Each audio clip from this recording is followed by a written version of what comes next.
하나님의 말씀은 어제 보았던 사무엘상 1장입니다. 사무엘상 1장 17절, 18절 두 절입니다. 17절부터 읽겠습니다.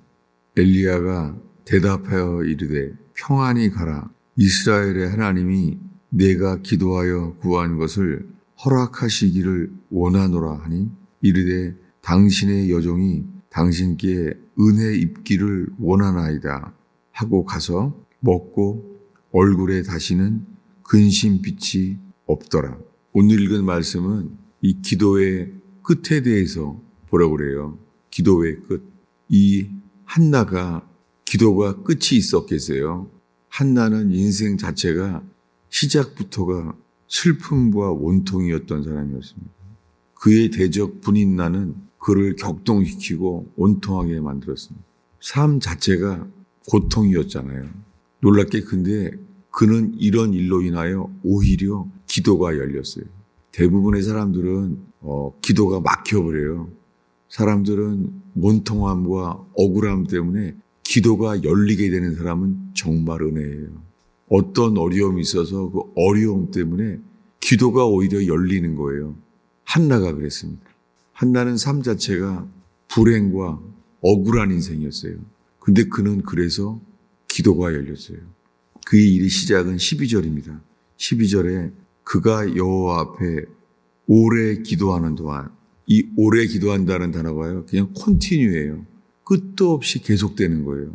여러분, 기도가 계속되는 게 은혜예요. 기도하고 있는 자체가 은혜예요. 너무나 많은 사람이요, 기도 몇 분 하면은 할 게 없어요. 주님은 은혜를 주세요. 왜냐하면 기도하지 않고는 견딜 수 없는 일을 주시잖아요. 감정적으로 상처를 받고 상태가 막히고 벼랑 끝에 서게 해요. 이 아가서에서도 이 벼랑 끝에 모세요, 주님이. 주님을 따라가면 좋은 일이 와야 되잖아요. 근데 주님을 따라가면요, 벼랑 끝에 와요. 놀랍게요.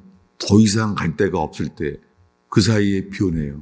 그때부터는 이제 달려가는 인생이 아니라요, 이제는 날아가는 인생이에요.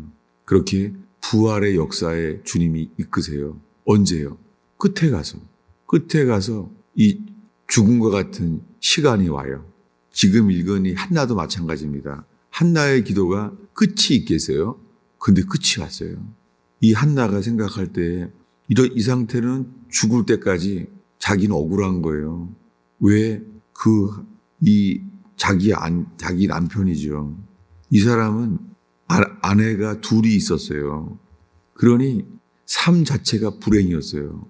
게다가 그가 기도하는 시대는 제사장 엘리가 성경 전체에서 아버지 제사장과 아들 제사장이 같이 하나님께서 죽게 만든 사람은 이 사람밖에 없어요. 그게 참 불행한 시대인 거예요.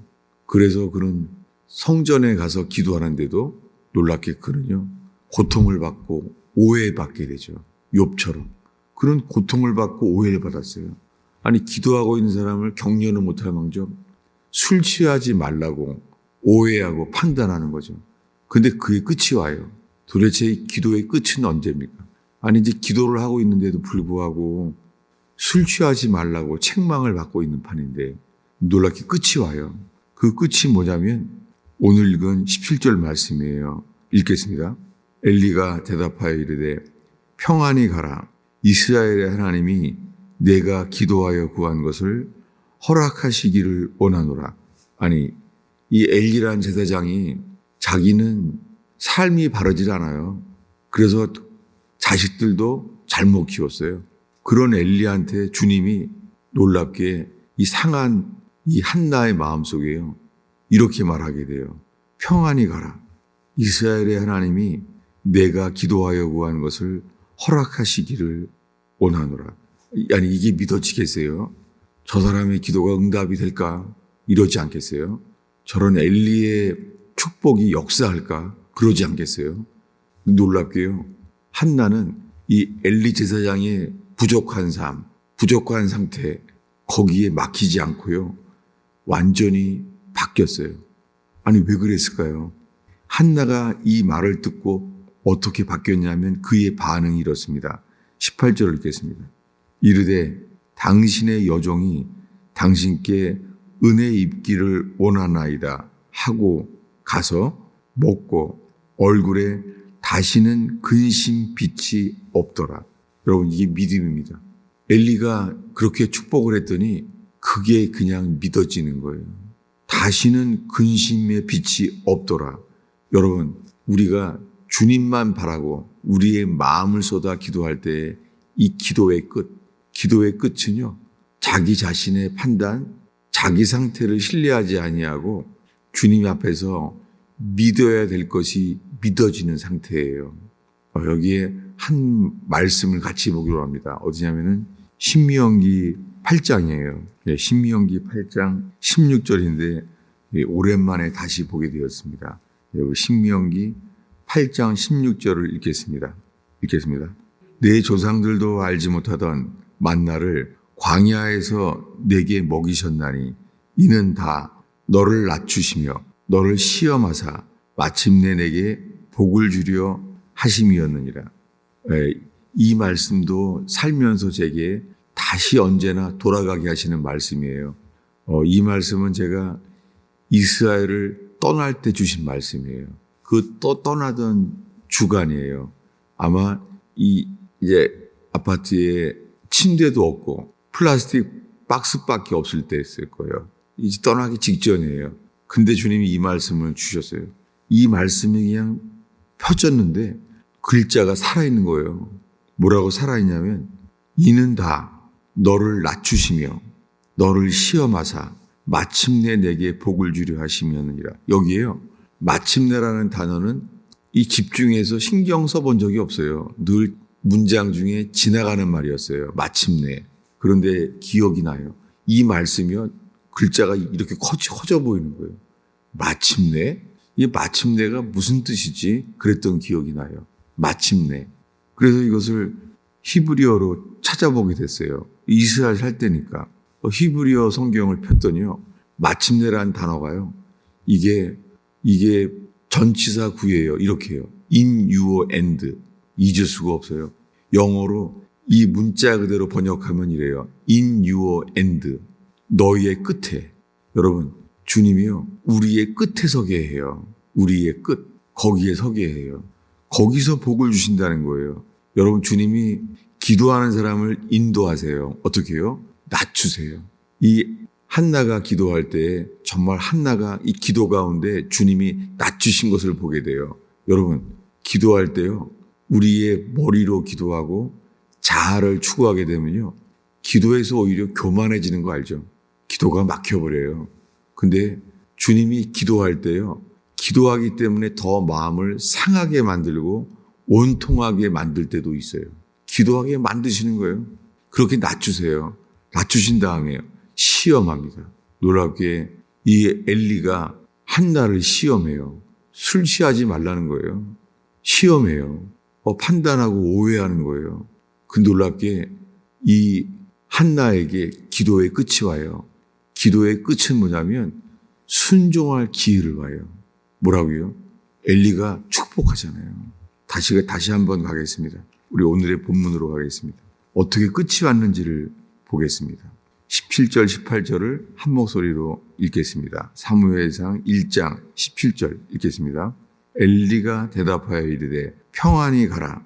이스라엘의 하나님이 내가 기도하여 구한 것을 허락하시기를 원하노라 하니 이르되 당신의 여종이 당신께 은혜 입기를 원하나이다 하고 가서 먹고 얼굴에 다시는 근심빛이 없더라. 놀랍게 그에게 믿음이 왔어요. 그리고 엘리의 입에서 나오는 축복에 대해서 그것이 받아들여졌습니다. 그리고 그가 바뀌었어요. 그의 인생에요. 언제 끝이 올까? 내 인생의 억울함, 이 분인나로 인하는 격분됨, 이 원통함, 이 슬픈 여자의 삶, 이게 언제나 끝이 올까? 여러분, 끝이 있습니다. 그 끝은 지금 읽은 말씀이에요. 우리를 낮추시고 시험하사 마침내 복을 주시는 날이 옵니다. 이 마침내란 단어가 뭐라고요? In your end. 너의 끝에. 아가서에 보면은 끝이 와요. 그 끝은 시험하는 날이고 순종하는 것 외에는 길이 없는 날이에요. 에스더에게도 끝이 왔어요. 길이 없어요. 더 이상. 상황이 돼버렸어요. 그렇게. 하만의 악과 이스라엘 모르드게의 그러한 자세로 인하여 죽게 된 거예요. 근데 그냥 순종하면 되는데 순종할 수가 없는 거예요. 아수르의 왕을 거스려서 왕의 뜰에 나아가야 됐어요. 할 수가 없죠. 그때 그는 길이 없습니다. 3일 동안 금식합니다. 죽으면 죽으리라. 근데 거기가 in your end. 에스더의 끝이 왔어요. 완전히 에스더의 삶이 이제는요. 이스라엘 백성을 살리는 삶이 됐어요. 자기는 죽을 것만 같은 삶이었는데 오히려 그때부터 어떻게 해요? 이 에스더의 순종으로 에스더의 금식 기도와 순종으로 어떤 일이 일어나요? 이스라엘을 다 살리게 되는 역사가 일어나게 됐습니다. 그걸 알았겠어요? 그에게는 죽는 순간인 줄 알았죠. 여러분, 우리의 끝에 우리 자신을 살피는 것이 아니라 그저 어린아이처럼 주의 말씀이 믿어지는 역사. 여러분, 기도의 끝이 있습니다. 그 끝은 우리를 낮추시고 시험하시고 우리의 끝에 서게 되는 거예요.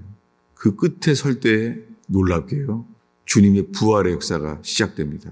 놀랍게 이 엘리의 축복으로 인하여 그는 다시는 수심이 없다는 거예요. 근심의 빛이 다시는 없다는 거예요. 놀랍게 그 다음에 어떤 일이 일어나요? 다시 18절 읽겠습니다. 이르되 당신의 여종이 당신께 은혜 입기를 원하나이다 하고 가서 얼굴에 다시는 근심 빛이 없더라. 기도의 끝이 왔어요. 그는 이 말씀이 이제 믿어지는 거예요. 그렇게 될 때 주님이 어떻게 해요? 오늘의 마지막 구절 19절을 읽겠습니다. 그들이 아침에 일찍 일어나 여호와 앞에 경배하고 돌아가 라마에 자기 집에 이르니라. 엘가나가 그의 아내 한나와 동침함에 여호와께서 그를 생각하신지라. 놀랍게 여호와께서 그를 생각하고 있어요. 이제 여호와께서 한나만을 보는 거예요. 그를 생각한 거예요. 그의 남편을 생각한 게 아니에요. 누굴 생각했어요?